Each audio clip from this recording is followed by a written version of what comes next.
حملت القيم بسم الله رفعت العلم بسم الله حملت القيم قولوا معنا بسم الله عليكم يقدم صبر له سلام عليكم وعليكم السلام سلام عليكم تكنسين وربه سلام عليكم وعليكم السلام سلام عليكم زورنا لكيبه سلام عليكم وعليكم السلام سلام عليكم يورج قدسه سلام عليك وعليكم السلام. الحمد لله حمدا كثيرا طيبا مباركا فيه والصلاة والسلام على من لا نبي بعد محمد بن عبد الله صلوات ربي وسلامه عليه وعلى آله وصحبه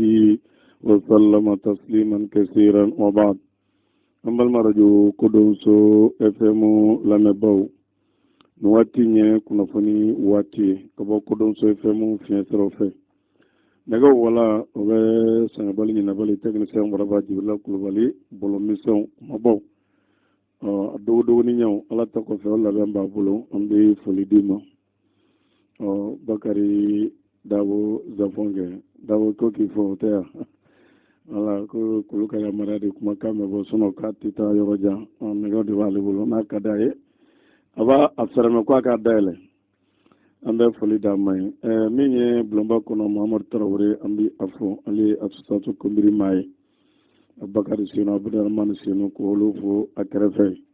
directeur Abdallah Tolo afolindo baraw ko so so karmo Muhammad Jabi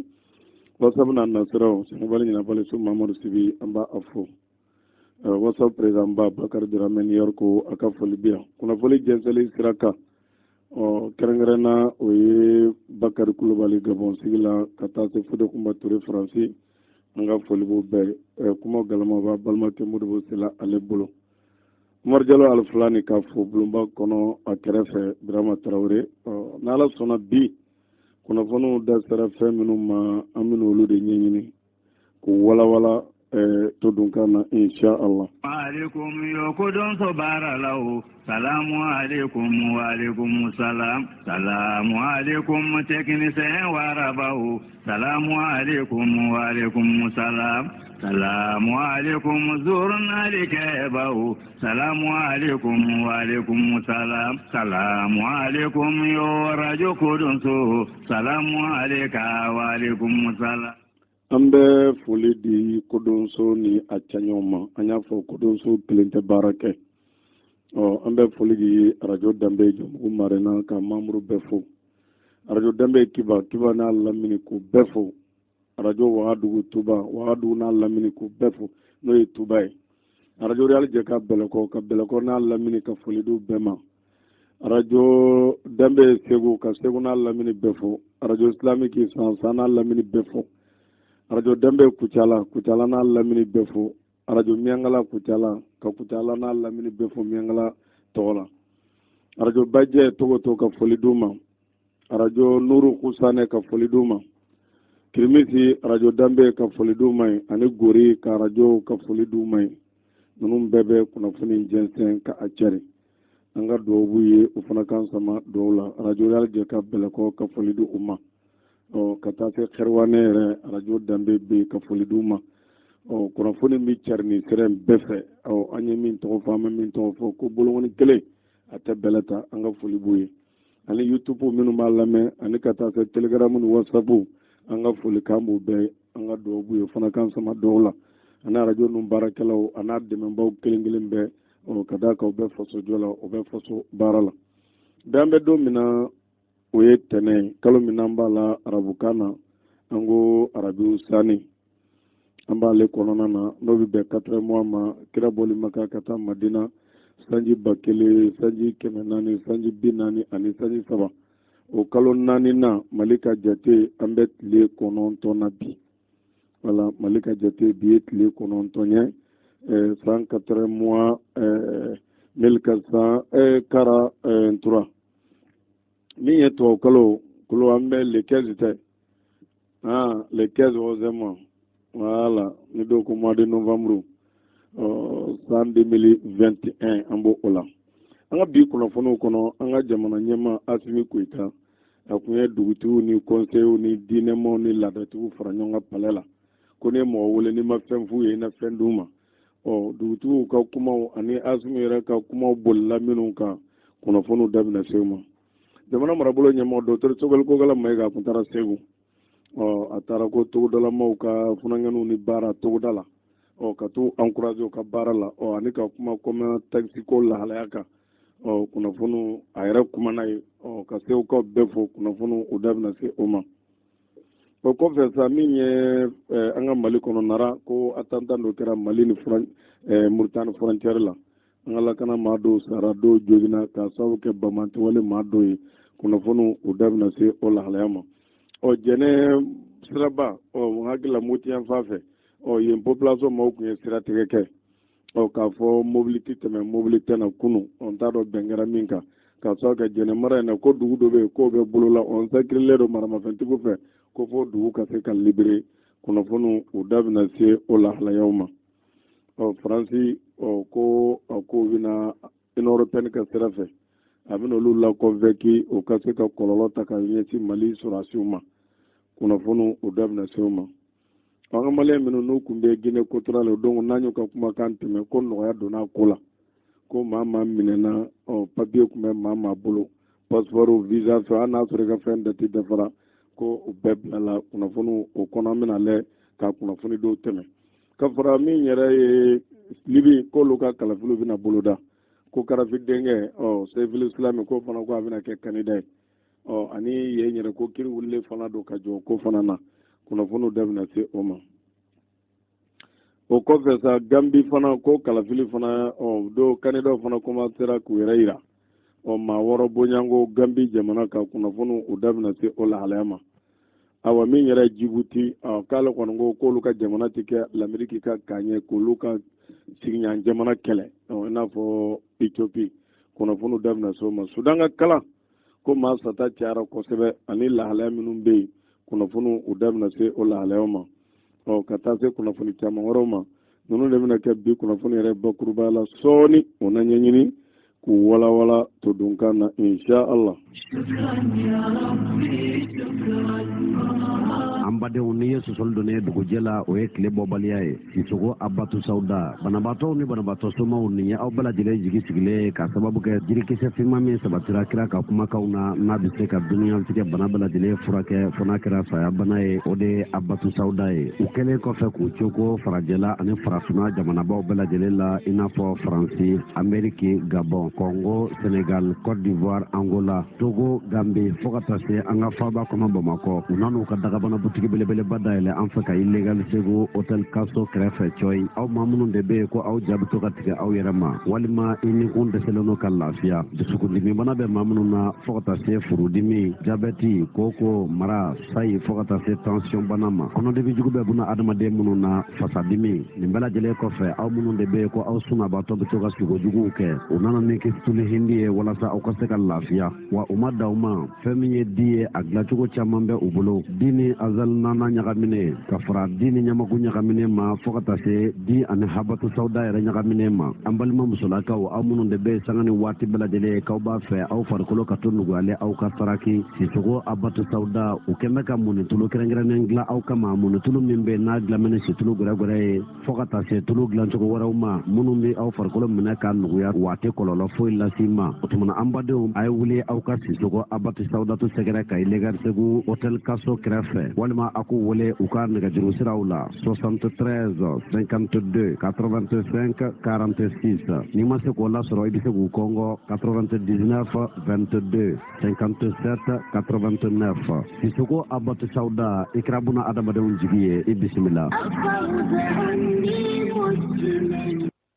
balimakɛ salamu alaikum safunɛ kura min bɔra ko safunɛ 5 a fɔra ko fura caman b'a la i bɛ se ka kibaruya dɔ d'a ma la. balimamuso ne yɛrɛ mago bɛ safunɛ na dɛ e tɛ ne farikolo la an tɛ s'a dɔnbagaw ma an k'u ɲininka safunɛ bɛ min furakɛ. balimakɛ yan balimamuso a y'a fɔ cogo min na aw sera aw seyɔrɔ la safunɛ 5 ale ye safunɛ min bɛ yen n'a n'a kɔrɔ u bɛ ɲɔgɔn na n'i ko safunɛ 5 maa caman bɛ ɲininka k'a fɔ ko safunɛ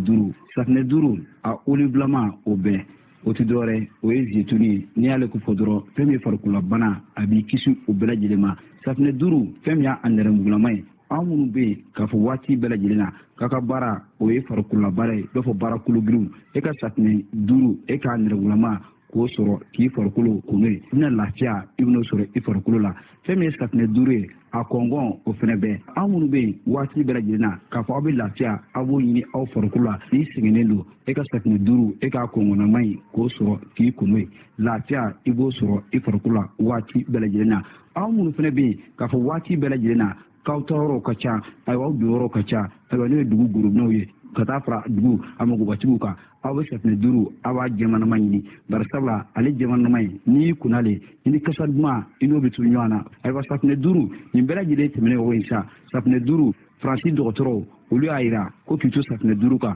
farikolabana e bɛ kisi o ma wa i farikolo i n'a bɛ kɔrɔ ni ɲɔgɔn ye. Kayi a n'a kɛrɛfɛsigibaw aw minnu mago bɛ safinɛ 5 la a bɛ se ka sɔrɔ maa min bolo teliya la k'a sɔrɔ aw ma gɛlɛya sɔrɔ o ye Zakariya Jalo ye a ka nɛgɛjuru sira ye 79 40 28 36. an bɛ foli di Abatu Soda ma ani ka taa se safinɛ 5 Zeneva ka foli d'u ma ka da kan ni mura baara olu bɛ ɲɔgɔn kɔ fɔlɔ taara olu nana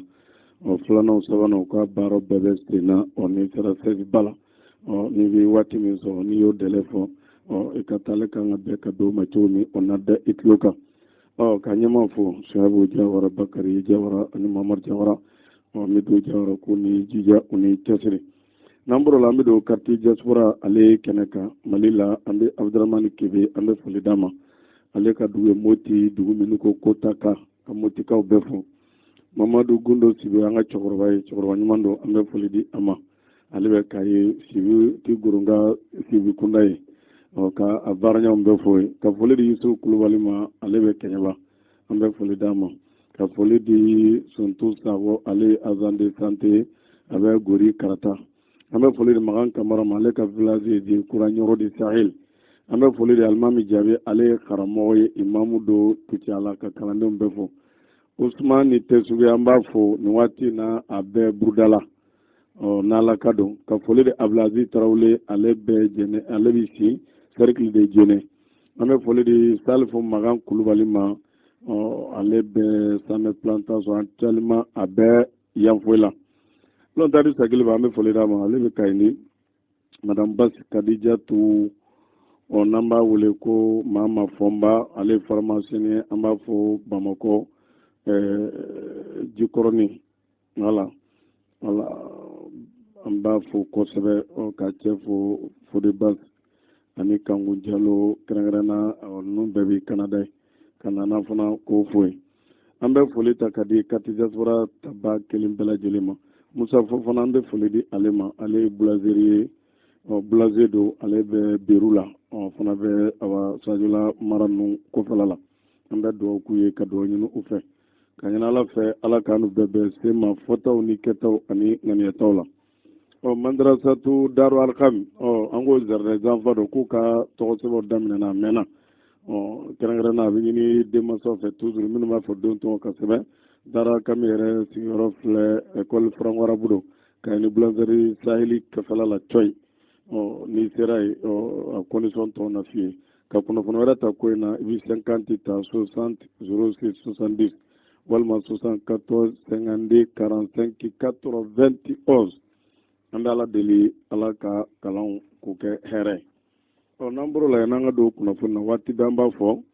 n ko ni ɲumankɛlaw n'u ma saliya a kɛli la an tɛ saliya o foli la ka d'a kan ni mɔgɔ ni ma mɔgɔ barikada kɛra ko ten k'i tɛ Ala barikada maa minnu bɛ ɲumanya kɛ nafolo ma nɔgɔn dɛ nafolo ye nunkɔnɔ si de ye o de kosɔn arabukan na ko sadaka maa min b'i kari k'a bɔ o kɔrɔ i b'i ka min fɔ k'i dalen bɛ Ala la dɛ o tiɲɛtigiya min b'i kɔnɔ o de b'i bila i ka nafolo bɔli la o kɔrɔ i b'i ka min b'i kɔnɔ k'i ye silamɛ k'i bɛ lahara ɲini o tiɲɛtigiya min b'i kɔnɔ o de b'i bila ka saraka bɔ ka hinɛ fantanw na sinon ko a ma nɔgɔn dɛ a ma nɔgɔn wari bɛ cogo min bɛ kari mais i b'a dɔn i bɛ k'a bɔ k'a don min na o hɛrɛ de ka bon wa o de y'i ta ye kira yɛrɛ o de fɔ o kumana an bɛ ba ɲumankɛla maaw an b'u fo kosɛbɛ an bɛ dugawu k'u ye an bɛ dugawu ɲini u fɛ o kun ye muso dɔ ka banako fɔ Bamakɔ a cɛ ye k'a fɔ alikɔri kun a kan sɔgɔra ka alikɔri de don a la a kun bɛ ninɛ kilo de fɛ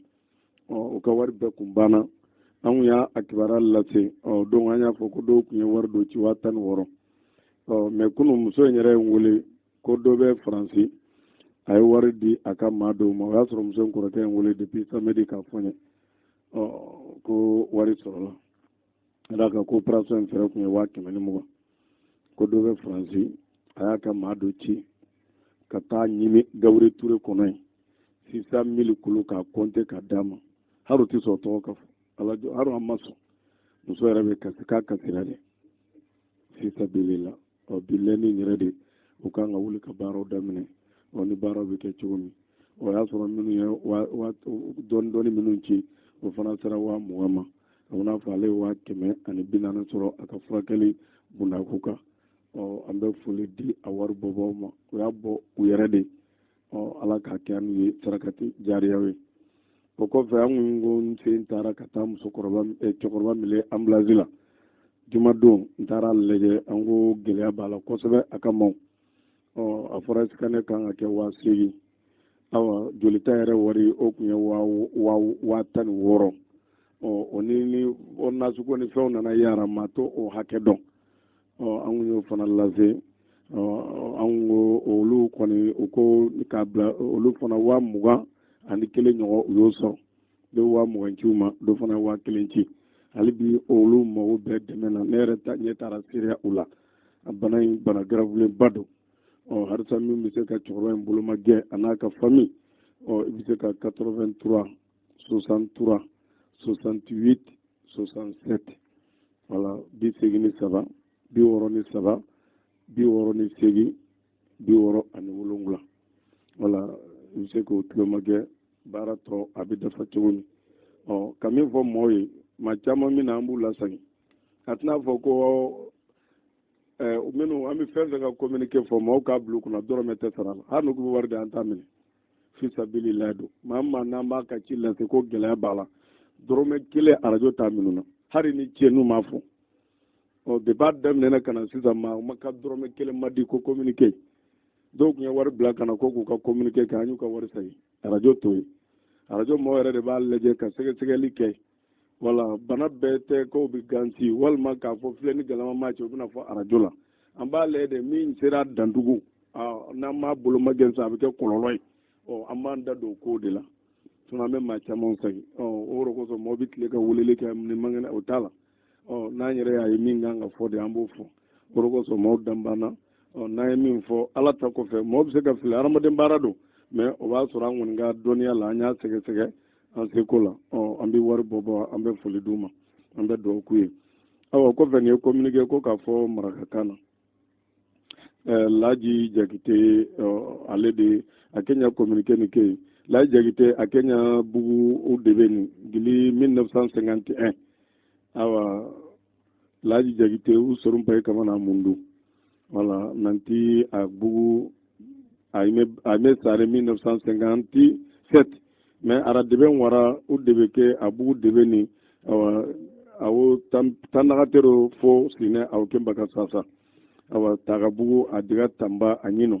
u y'a kala kembale ari gambi wa u sorun kɔni sangi a tulare ke gambi aro sasa naga awa mari mukunta to aw nɔku be kenyɛrɛ mari muku kɔni girida ye na mundu nanti serebe gana ye fitu a findi ya ala ko numéro nu contacte ne 73 04 94 28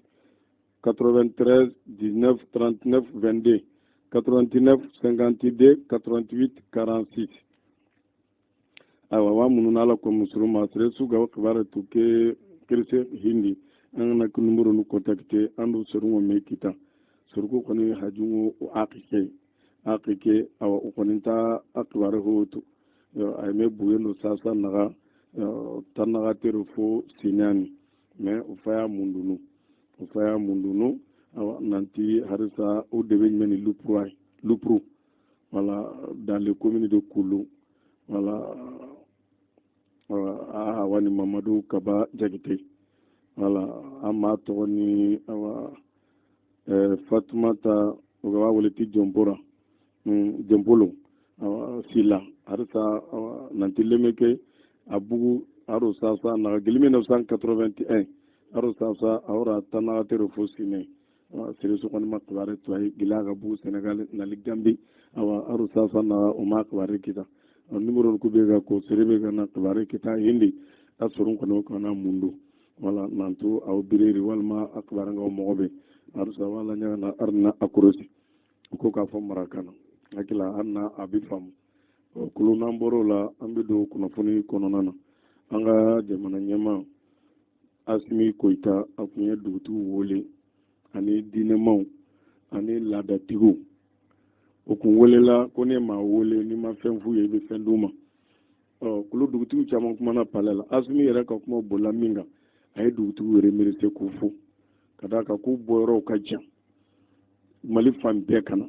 ani ka bara be tu ko kalaba jamana yere hami minye ako dutu bi bara badela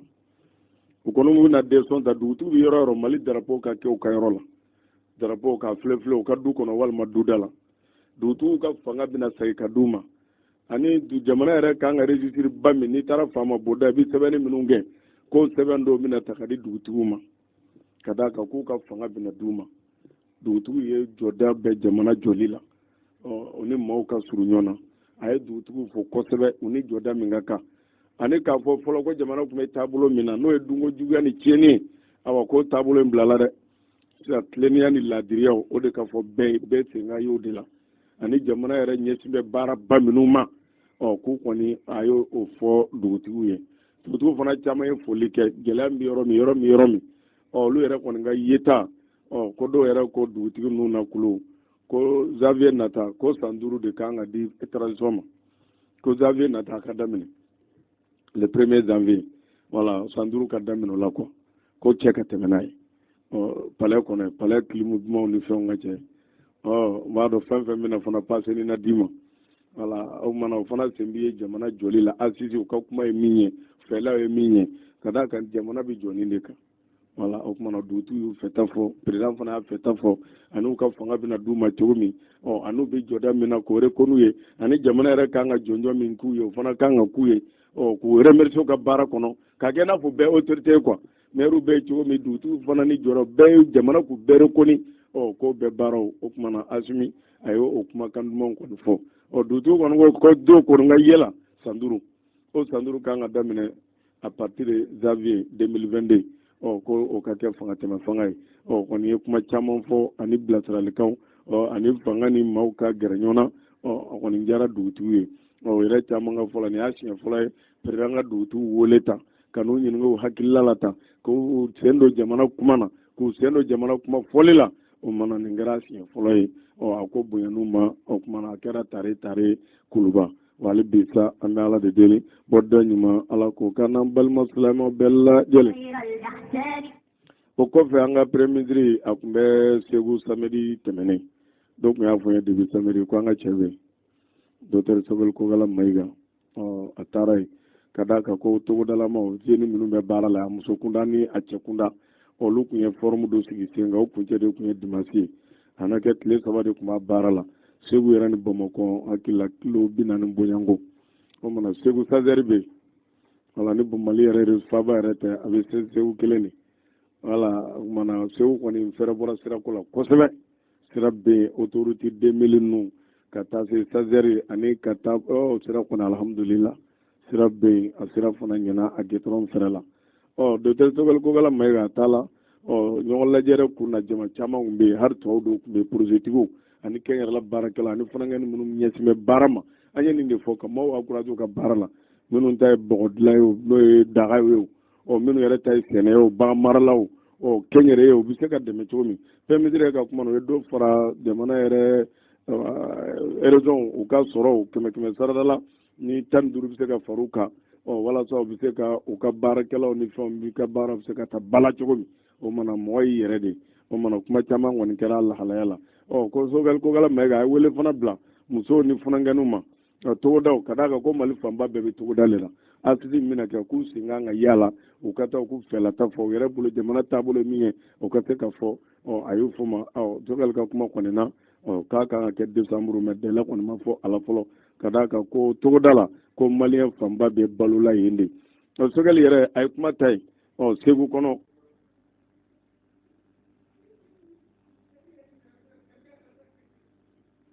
ma caman bɛ kuma la il y en a qui parlent beaucoup. Nous, on a les idées et on travaille.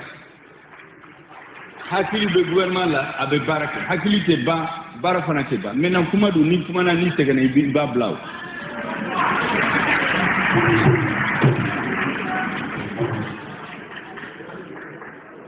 Hami mere salade. Ante jamana shi contrôle là. Il y a exemple là tia. Français ka do kuma na ya. Ako ka fa. Sambi konon de ba. Ako e Baraka te bu marala. Ala barkala, ale ka carrière là, ale sorara yam. Fa ku meka. Yo de fo. O bayira que peuple, quel était peuple nyongoncheo. Quel était Mali peuple France peuple nyongoncheo. Quel est l'idée? Faut nyemo dama do nu e galea soro. Ube mimbu, uluni minu be barke utado ube uka jamana nyemo wala muna. Ode bena ni kele. Anu bado anana muna. Ni ba fe kan kele o kama vraiment alaga no wabul ankoni ante banga yoro la de nous on est droit dans nos bottes pour défendre les intérêts supérieurs du peuple malien ante faire réunir kamalion lakana o de nga problème bay no e mo min toro o ya ku wi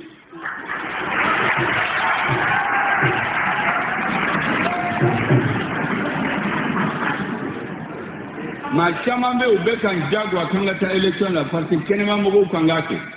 a caman bɛ yen min b'a n'i ye mɔgɔ 10 ta 9 b'a la u tɛ ka taa k'aw dugu la ka campagne kɛ hali u balima u tɛ ka taa u fɛ o u bɛ to kumaw la télé la a gouvernement yi ka bila o de b'u ka kumaw la an ko bi n'an b'a fɛ ka élection kɛ comme ça.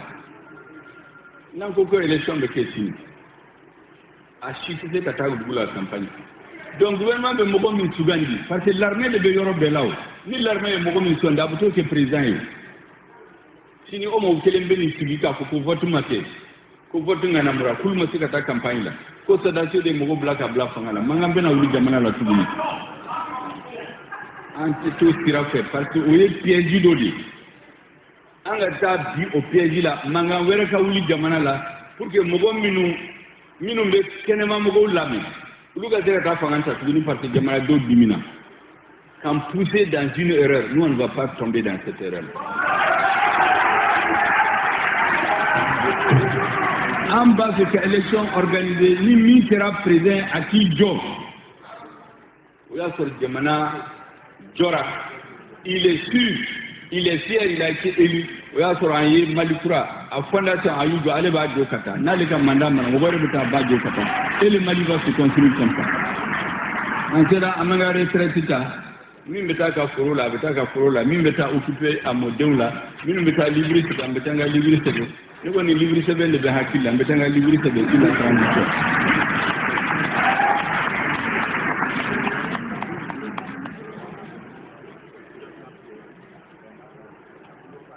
Comme le président, lui, les jeunes, c'est d'aller continuer à toute l'armée là, qu'à expérience pour les jeunes.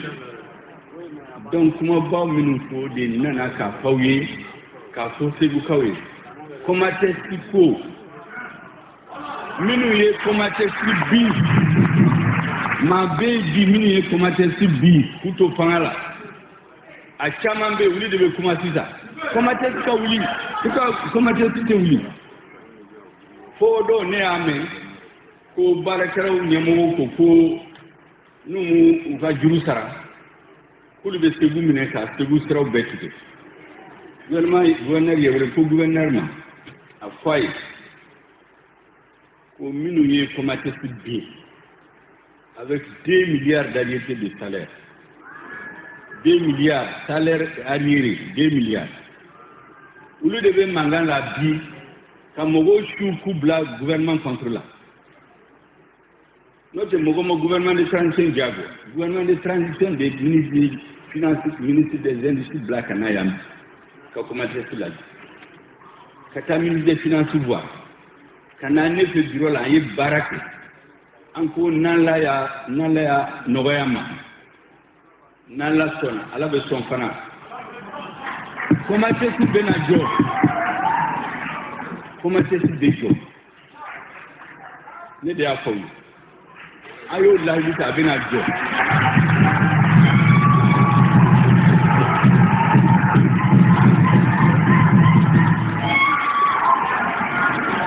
moi je suis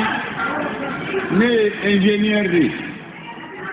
moi je suis un ingénieur. Le ministre du Commerce est un arabe, donc c'est un bon homme d'affaires. Donc, les arabes c'est des hommes d'affaires. Notre ministre des Finances, allez be wari mara. Mais wari mbedo dans min kadi avec dola. Le président de la transition nous a dit le centre de gravité c'est le peuple. Fait un mot fait nabe malion quotidien noya. Aukana wari lagé. Donc, à l'inscription aujourd'hui, nous avons décidé, sur les 2 milliards, on va payer 600 millions pour les salariés.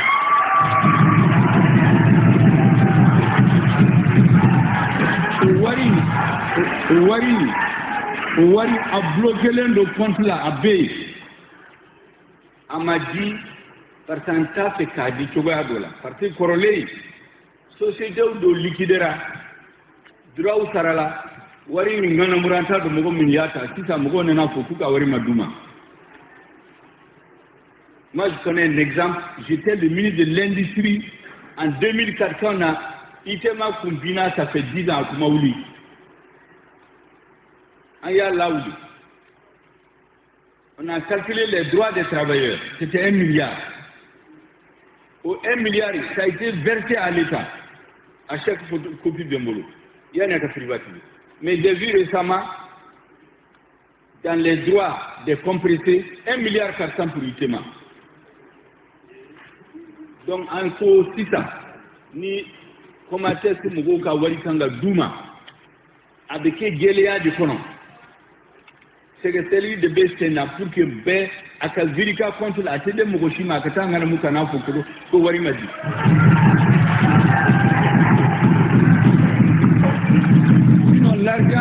L'argent est bloqué par le ministre des Finances dans un compte depuis 1 mois. La deuxième chose, avec la procédure de Nini pour que les gens cassent la job, à casser la marché soro. Avec la film Minjo, ni comment est-ce cette deuxième fois là. À Machamambe, où c'est un bazin de malade. En tout cas, si c'est le gouvernement qui a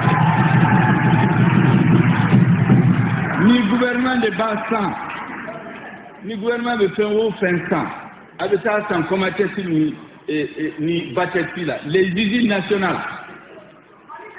fin haut fin nous de ce cas-là, où nous avons produit de faire mal la forêt. Tous les pays le font.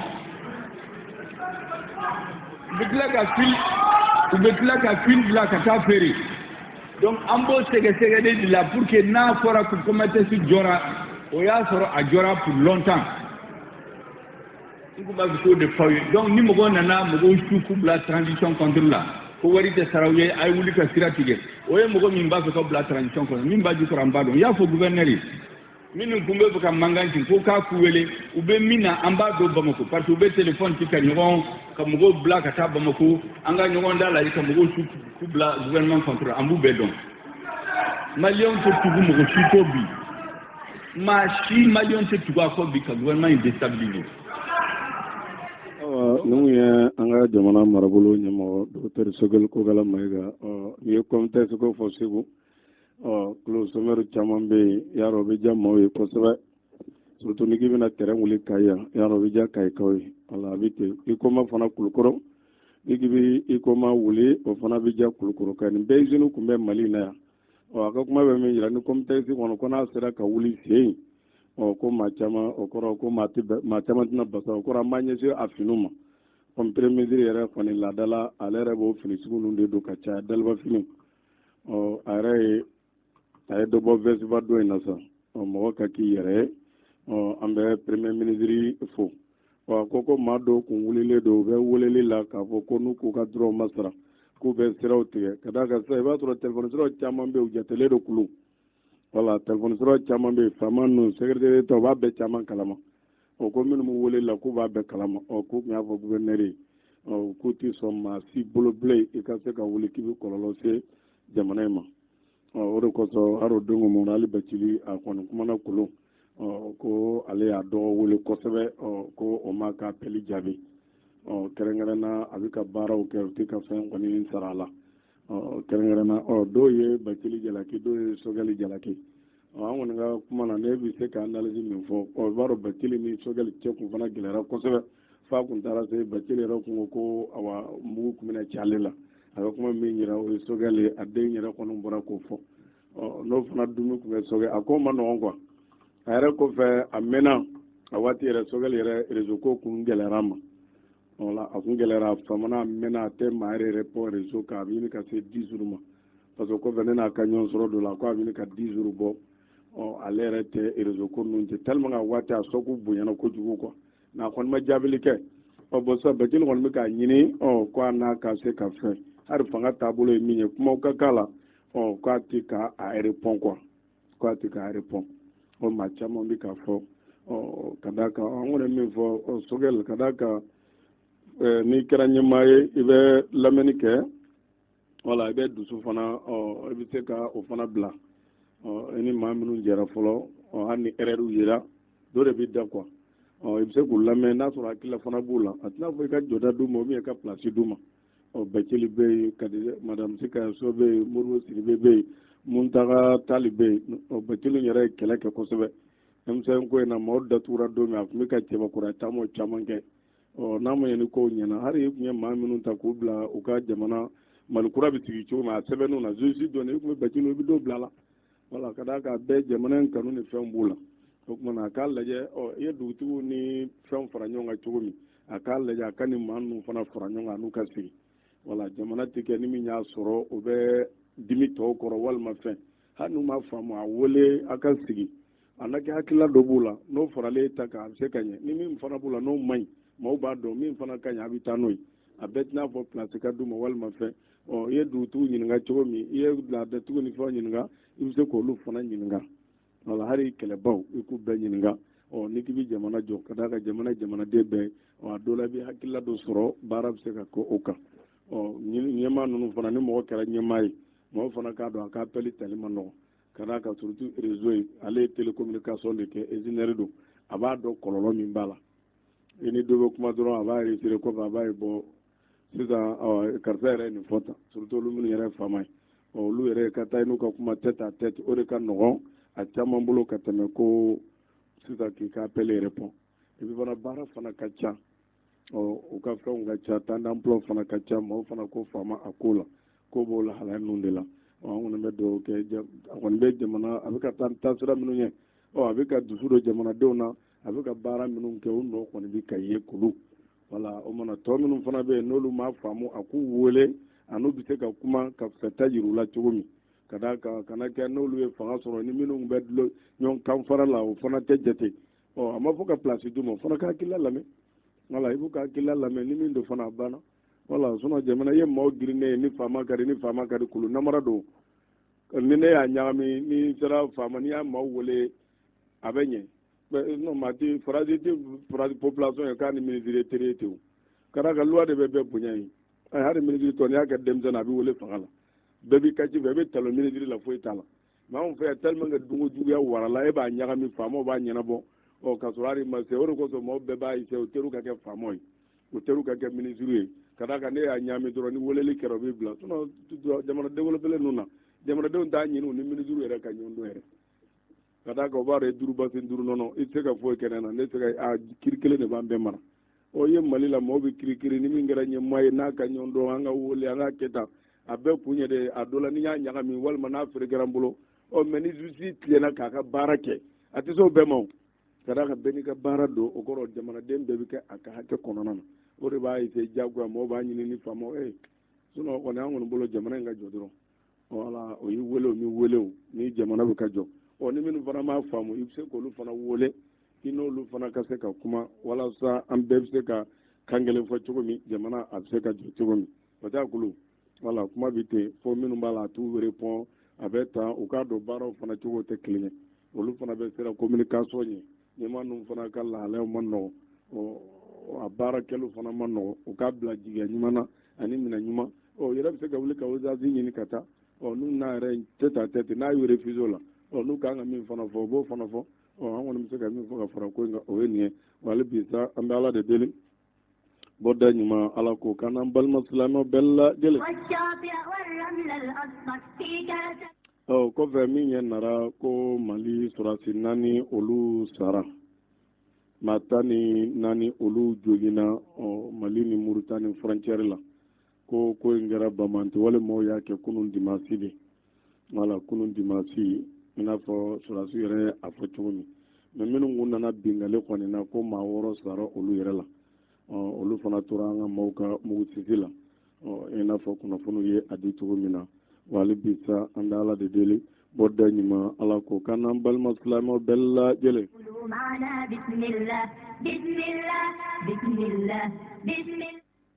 min ye faransi ko bi tɛnɛ union européenne u kan ka ɲɔgɔn ye kɛ faransi ministre des affaires étrangères ale de na kɛ a union européenne maaw convoqué ko ka ci kan f'u ye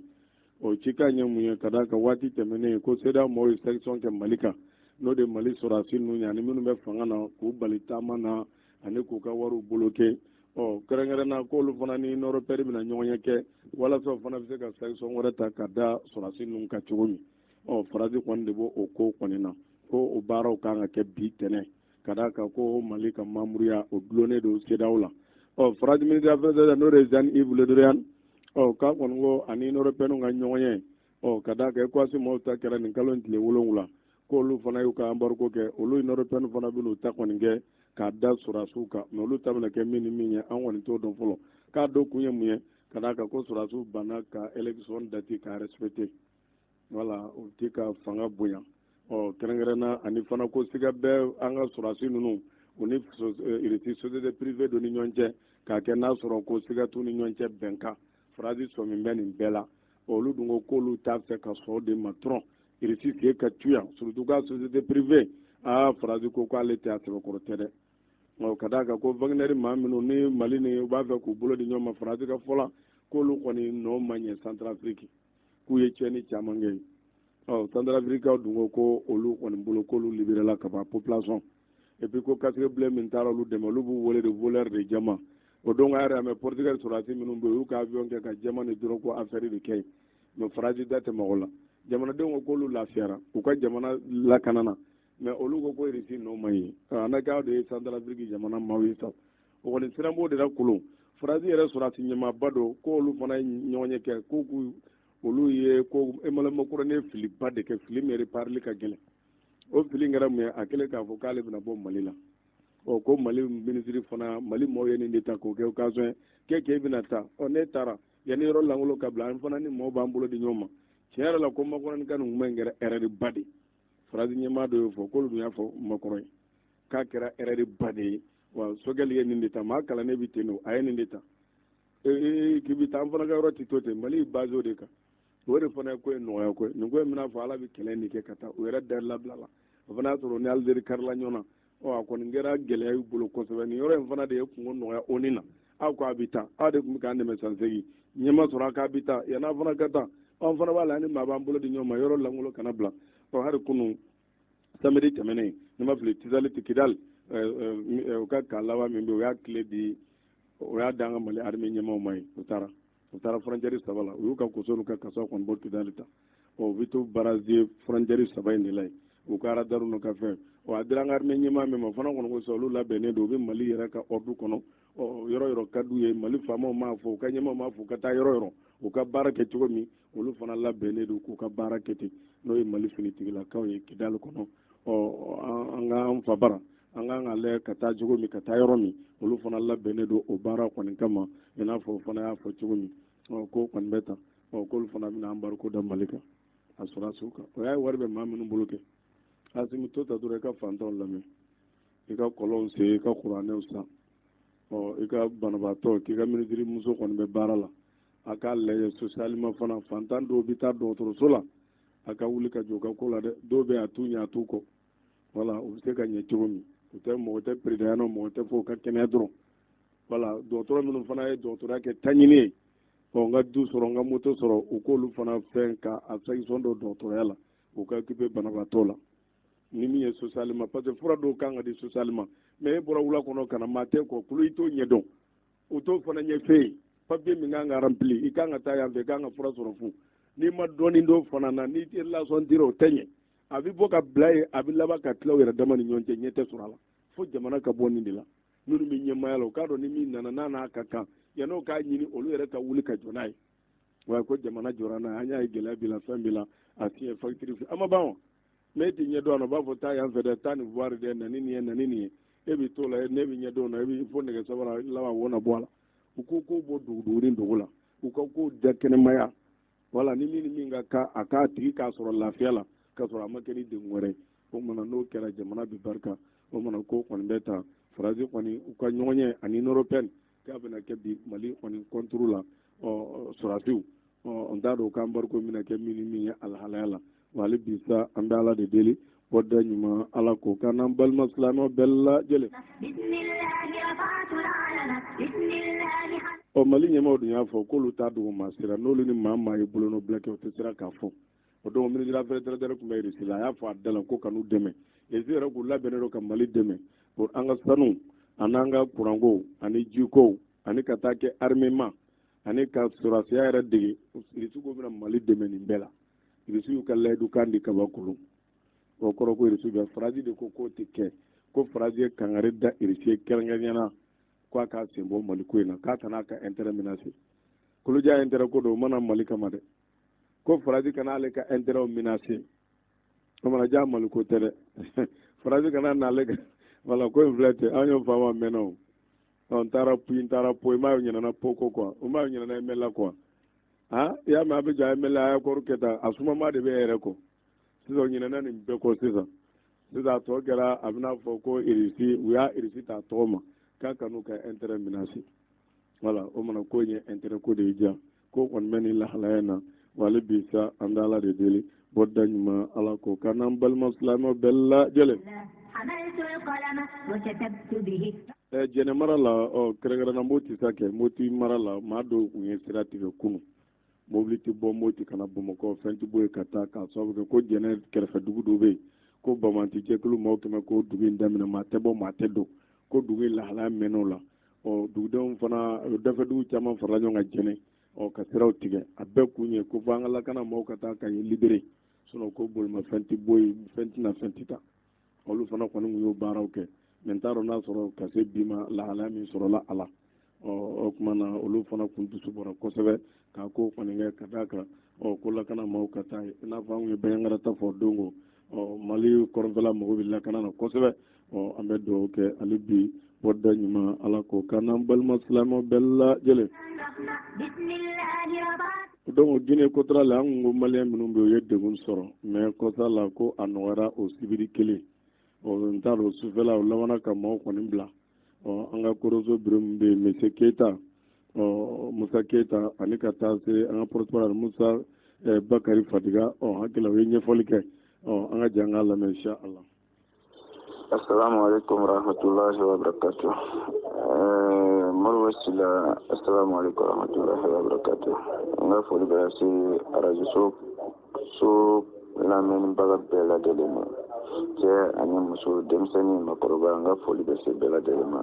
Foli lase Bakari Kulubali ma Gabon président Amérique nga foli bɛ bɛɛ lajɛlen. Bon kibaruya min bɛ yen dɔrɔn an ka autorités tun ye gɛlɛya ta k'o la an ka étranger fɛn fɛn bɛ jamana in kɔnɔ donc o tun ye gɛlɛya ta k'a la ka taa le 1er fo le 13 vraiment a tun ye jamana sofɛ walahi k'a kɛ mɔgɔ si yɛrɛ tɛ se ka bɔ komi a yɛrɛ bɔra kalama cogo min réseaux sociaux kan a bɔra kalama vidéo cira bon a bɛɛ c'était réalité an tora o kɔnɔna la le 13 o ye contrôle juguya n'a bɛɛ ye a telefɛla donc à partir de 21h sina kɛ kibaruya la siɲɛ kɔ tuguni ko mɔgɔ mɔgɔ minɛnen don ni passeport b'i bolo visa rentrée b'i bolo donc o kɛ bɛɛ la delen bila ani yan sɛbɛnkɔrɔ ni passeport n'a date bannen don o bɛɛ b'i bila donc o tun y'a sɔrɔ ambasadiw bɛɛ fana tun fara ɲɔgɔn kan ambasadi min bɛ yan o fana bɛɛ ka ɲɛmɔgɔ ye Guinée Conakry ka ambasadi ye donc olu wulila sisan k'i jɔ donc a ye mɔgɔ bɛɛ lajɛlen bila labilali kɔnɔna la an ka communauté dɔ fana sigilen bɛ yan communauté de Maliens o président ye Alayi Sunkalo Sise donc a ye $1,000,000 bɔ a kun ka taa i jɔ mɔgɔ o mɔgɔ tun bɛ kaso la ni denbaya de b'i bolo a ye 10,000 di bɛɛ lajɛlen ma mɔgɔ o mɔgɔ bɛ ni kelen don cɛ gɔnna a ye 2,000 di bɛɛ lajɛlen ma donc an ka foli bɛ se bɛɛ lajɛlen ma salamu aleykum warahmatulahi wabarakatuh. Waalaikum salam hakilila ko nɔgɔyara an bɛ dugawu k'u ye hali bi k'a ɲini ala fɛ ala k'an kisi ni ɲɔgɔn wɛrɛ ma hali bi radio kodɔnso an bɛ bɛɛ lajɛlen fo cɛ fara muso kan denmisɛnnin fara maakɔrɔba kan k'aw don kɛrɛmantɔya la a balimakɛ de bɛ ka kuma fɛ n'o ye Bukari Faliga n'a sigiyɔrɔ bɛnnen don Guinée équatoriale ma Cheikh Modibo Sila i ye ɲininkali min tɛmɛna n'o ye Guinée équatoriale contrôle ko lahala ye duguba fila de bɛ yan Malabo ani Bata mais contrôle daminɛna duguba filanan de la n'o ye Bata ye le 30 décembre 2021 n'o bɛnna samedi don ma olu ta daminɛ la Malabo le 1er 11 mars 2021 Malabo ta daminɛ la n'o bɛnna lundi don ma contrôle ngalon kɛra fiɲɛtɔ bere de madama i ye golofimɛ golo jɛmaw ni dinɛ dɔrɔn b'i minɛ ka taa n'u ka balontan terrain na basikɛti karen b'o kɔnɔ la mɔgɔw lasagalen tun b'u bolo o yɔrɔ de la wulikajɔ kɔni kɛra ambasadi mɔgɔw fɛ ani communauté mɔgɔw fɛ dumuniko la ka ko in yɛrɛ ɲini k'a dɔn kibaruya jumɛn de bɛ yen juste bon bɛɛ jɔnyɔrɔ fɛ komi jamana o jamana ambasadiw ka ɲɛmɔgɔ bɛ yen nka ambasadiw ka doyen ɲɛmɔgɔ o ye Guinée Conakry ambasadi de a kɔni seko kɛ ko in na juma n'o bɛnna le 12-11 mars 2021 ma o wulafɛla gɛlɛra an fɛ yan kosɛbɛ kosɛbɛ parce que contrôle in tɔ kun kɛra fini yɛrɛ tɛ don o tɛ fini yɛrɛ tenue don kana bilen quoi o bɛ bɔ civil de la an ye juma wulafɛla bɛɛ k'o la juma jiginnen bon juma tile bɛnnen 20h ka taa 21h la ɲɛmɔgɔ ye kibaruya da an tulo kan k'a fɔ mɔgɔ mɔgɔ bɛ yen ni passeport b'i bolo k'i donna ni visa de y'u ka jamana kɔnɔ hali n'a sɔrɔ i ka passeport date banna visa date banna samedi n'u bɛ le 13 ma ko k'a bɛɛ bila ka bɔ bolo la bon o kibaruya bɔlen ka bɛn an ka communauté président ba Alaji Sunkalo Sise ale tun taara Imura la ko in daminɛna k'a sɔrɔ bon a seginna a bɛ Cameroun nin waati in na a y'i to yen ka $1,000,000 débloqué a yɛrɛ ka compte la Malabo yan a ka kɔmɔgɔ minnu bɛ yan communauté tɔgɔ la k'u bila ka taa jɔ da la musotigi fɛn fɛn bɛ yen 10,000 cɛgɔna fɛn fɛn bɛ yen 2,000 voilà o baara kɔni kuncɛra o cogo la mɔgɔ 6 fo mɔgɔ 7 o jate de bɛ yen nin waati in na minnu ka passeport ko ka gɛlɛn mais ɲɛɲini bɛ ka kɛ olu fana ka lahalaw la o la an bɛ kuma kuncɛ ni min ye duguw kɛra fan bɛɛ lajɛlen fɛ kotobaw la sow kɔnɔ Mali kɔnɔ Mali kɔ kan a bɛɛ ni ce a bɛɛ ni baraji o la carte diaspora a bɛ ka ta Guinée équatoriale kɔnɔ radio kodɔnso bureau bɛ yan n bɛna numéro 2 bila 222 75 54 10 222 02 49 86 maa ni mɔgɔ bɛ carte diaspora la Guinée équatoriale territoire kan i bɛ numéro banba kunnafoni tɔ an b'o da i tulo kan k'aw fo k'aw don kɛrɛmantɔya la radio ɲɛtaga ala k'a sabati salamu aleykum warahmatulahi wabarakatuh. Waalaikum salam warahmatullahi wabarakatuh. Ko yɛrɛ kun sɔrɔ man dɔn sɔrɔla an bɛ foli di Guinée équatoriale kaw ma waati tɛmɛna komi kuran kun tigɛra an na hakɛto ɲini kɛ ɲɛmaa so fɛ kulo tɛ yan ka tɛmɛ ni kunnafoni tɔ ye ka da ka bando ko décharger la min ye an ka jamana kɔfɛ kow ye a yɛrɛla k'a fɔ Burkina Faso ko bingali wale maa dɔw taara bi u ka lakana maaw kan k'u ka lakana maa 19 kunnafoni dɔw ka fɔ la k'o de sara lakana maaw la ka fara civil dɔw kan ka sababu kɛ ko a kɛra dimanche tɛmɛnen ni Burkina ni Niger frontière la ani ka taa se walima Mali ni Burkina Niger frontière la ko jalakile kɔni ɲɛsin bɛ minnu k'u bɛ kɛlɛ kɛ jihadi tɔgɔ la k'a na kɛ olu de nɔ ye ko ɲɛ Burkina ministre min bɛ lakana ko kuma k'ale kɔni kuma na ko Fasu Maki Kone ale ko ala dɔgɔmani maa 19 ka bɔ lakana maaw la ka fara civil kelen o tɛ maa 20 ye a yɛrɛ ka fɔ la a na kɛ ko maa minnu k'u bɛ kɛlɛ kɛ silamɛya tɔgɔ la ale ka fɔ la a laban a ko na sɔn ka danbe ka taa olu ma o yɛrɛ y'a sɔrɔ ɲɛmaa dɔ fana bɔra k'a fɔ ko nin bilan kɔni dira ko dɔ fana bɛ sɔn ka fara ko kan ko nin tɛ bilan officiel ye i n'a fɔ a na kɛ donna sataw min o laban k'a fɔ ko maa wɛrɛw bɛ yen maa 22 k'olu yera ko nɔ na wala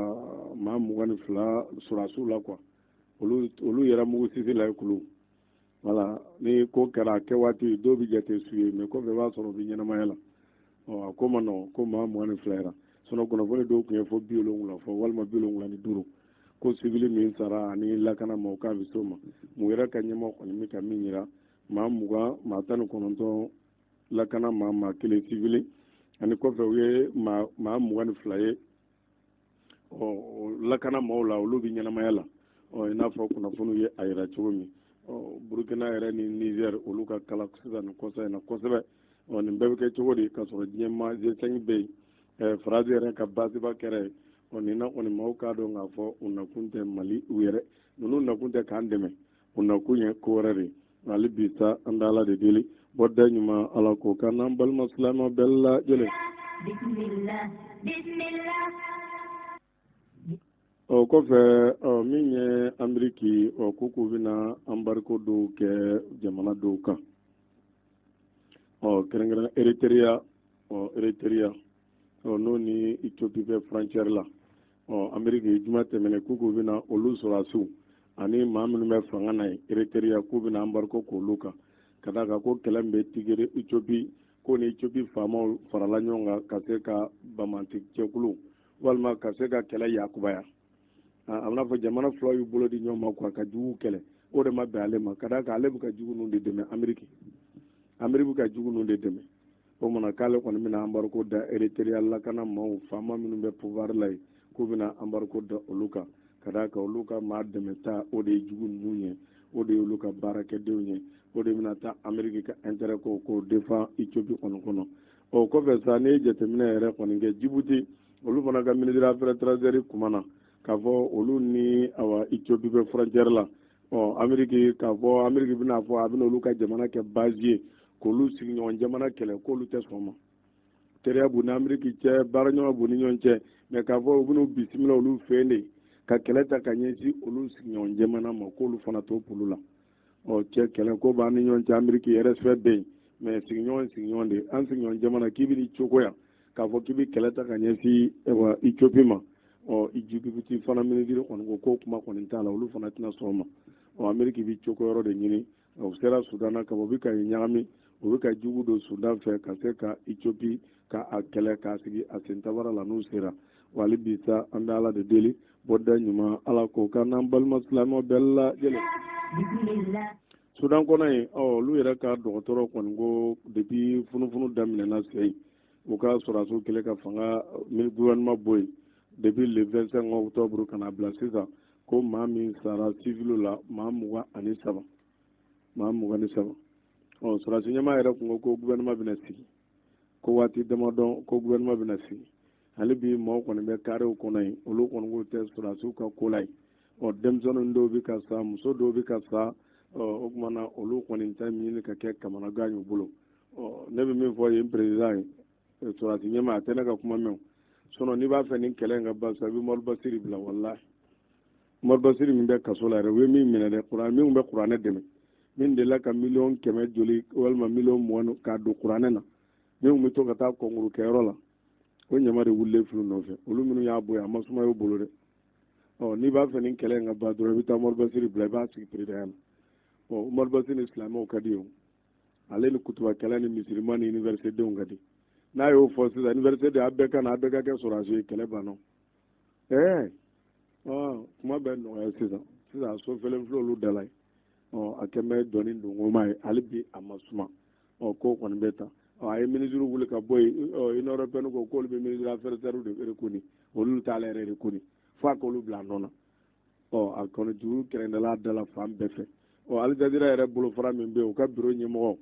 k'u y'o tɛgɛda kɛ o kan yen Sudan lakana maaw Al Jazeera bureau ɲɛmɔgɔ min bɛ yen u y'o fana minɛ hali bi sa an bɛ Ala de deli bɔda ɲuman Ala k'o kan n'an balima silamɛw bɛɛ lajɛlen.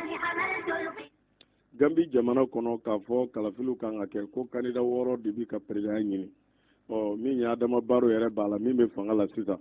ani ka taa se Yaya Jammeh fana ka parti maa don hakili o fana kan ka sɔrɔ a la o maa 6 in kɔni ko décembre kalo o tile 4 o nata ye kalafiliw kan ka k'o de la campagne yɛrɛ daminɛna fɛn min ye Gambi jamana kɔni o kɔnɔna na ye kalafiliw bɛ se ka kɛ cogo min ka président kɔni ka a ɲini Gambi tuguni wali bi sa an bɛ Ala de deli bɔda ɲuman Ala ko k'an n'an balima silamɛw bɛɛ lajɛlen Libi fana ko kalafiliw dayɛlɛla minnu b'a fɛ ka président ɲini Kadafi denkɛ Sefuli Silami fanga binna ka ale min to a fa kɔrɔ ale min bɛ kuma gɛlɛnw fɔ ale yɛrɛ kaso kɛ kɛlɛ yɛrɛ la yɔrɔ dɔw yɛrɛ tigɛra farapu senfɛ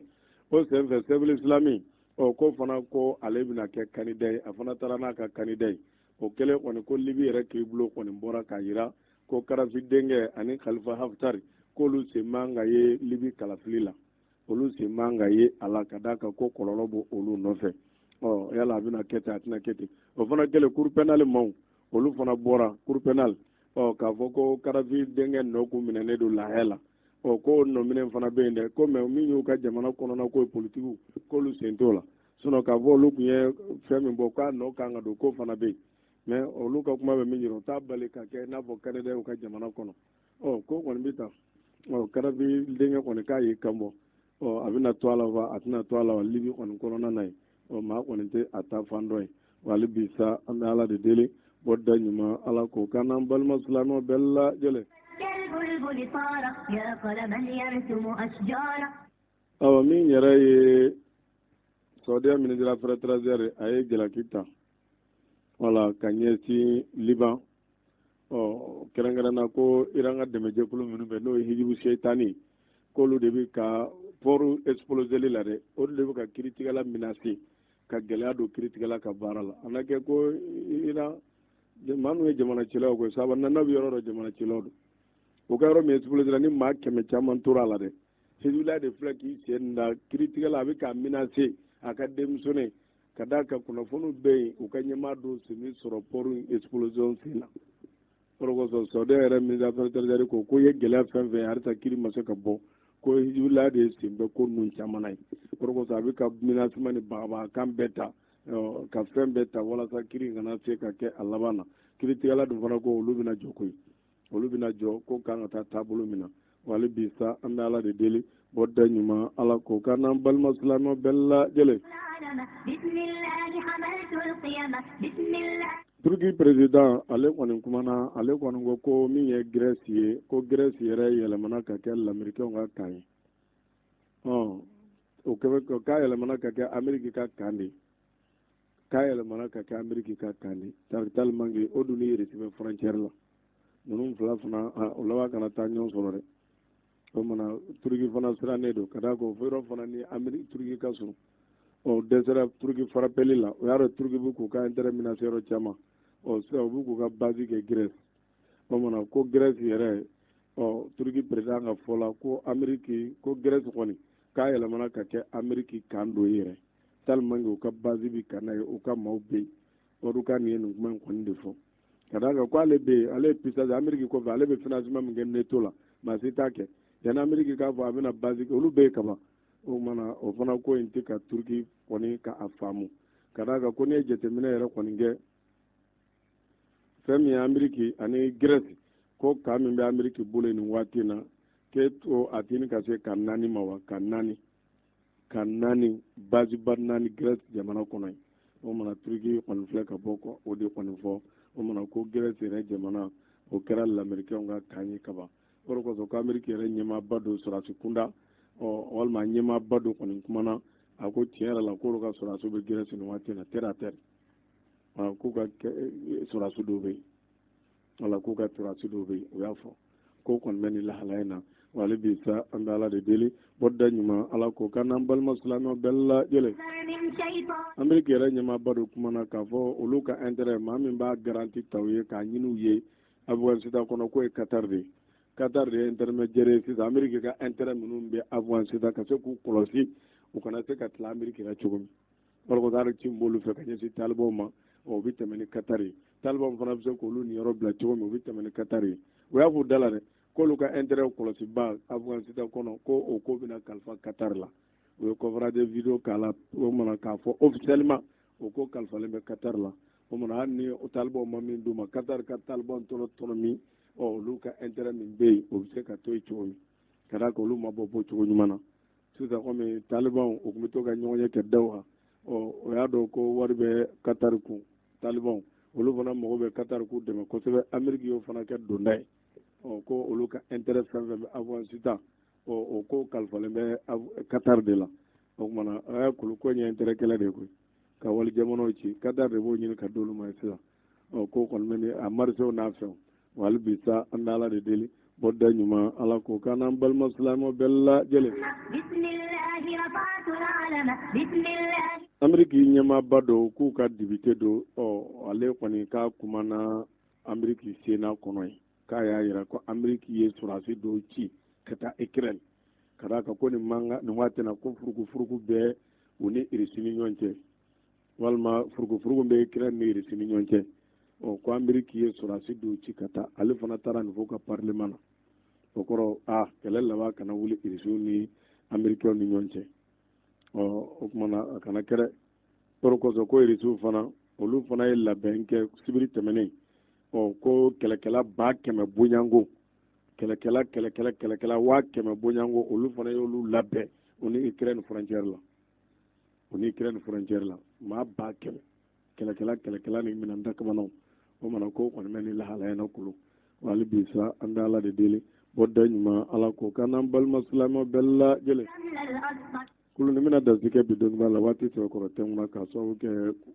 kuran kun jɔra an bɛ foli di bɛɛ ma an bɛ dugawu kɛ bɛɛ an bɛ foli di ba ɲumankɛw ma minnu ye banabaatɔ ninnu dɛmɛ Ala k'an n'u bɛɛ sara hɛrɛ la an bɛ bɛɛ fɔ an bɛ dugawu kɛ bɛɛ an b'a fɔ Ala ka waati wɛrɛ yira n na assalamu alaikum warahmatullahi wabarakatuh. Électronique Najolay frère Kaikaw ana lamini ni yaw wale électronique minen kola anyuma asonguduma ana latika obi soro yoro kelempe électronique Najolay frère la minen sugu bebe soro bolo kadamne télé écran plawla ana sugu yabe décoderu DVD portable mini chaîne radio sugu ya fen bino ani USB téléphone portable ko umanyene ko o chama fene de bu feino mini Samsung Itel Tecno ani o mogobe sugu ya fen na abese bo soro électronique Najolay frère la ota ne panneau solaire ou fene bubulu kadam ne 250 la 150 100 pour attaquer fitinuma batterie beka ani blindé fene bu feino kadam ne au 200 150 pour attaquer 120 convertisseur ou fene be soroino ani ampoule munu me do panneau la kaika una be fega ni minen nunu soro songo duma yele la abe wuli kasi électronique Najolay frère la ube soro kai suguba konna la immeuble Mamadou Diallo la station ere carré la rue Sunjata Keita konna la ni yuga place bay abe fega suri na jo soroino Allez nega jusra 76 05 47 62 walima 66 80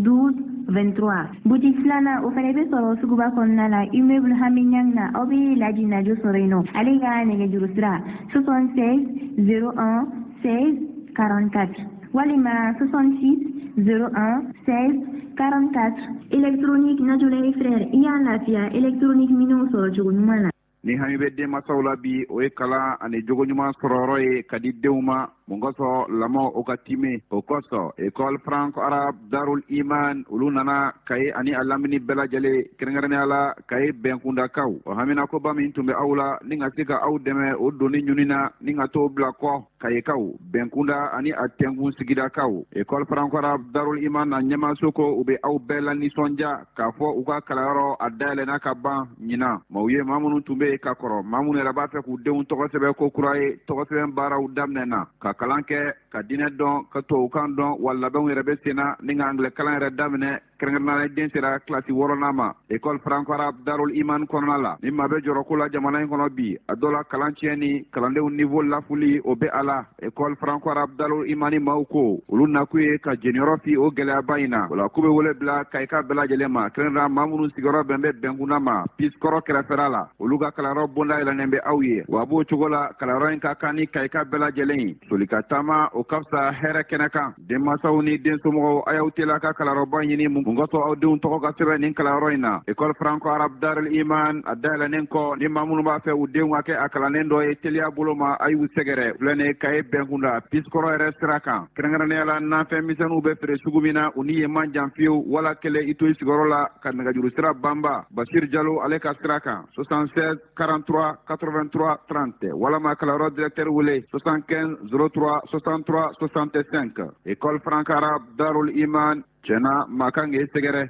عليكم يقدون صبار له سلام عليكم وعليكم السلام سلام عليكم تكنسين وربه ربنا أنت إلهنا فاغفر لنا يا ربنا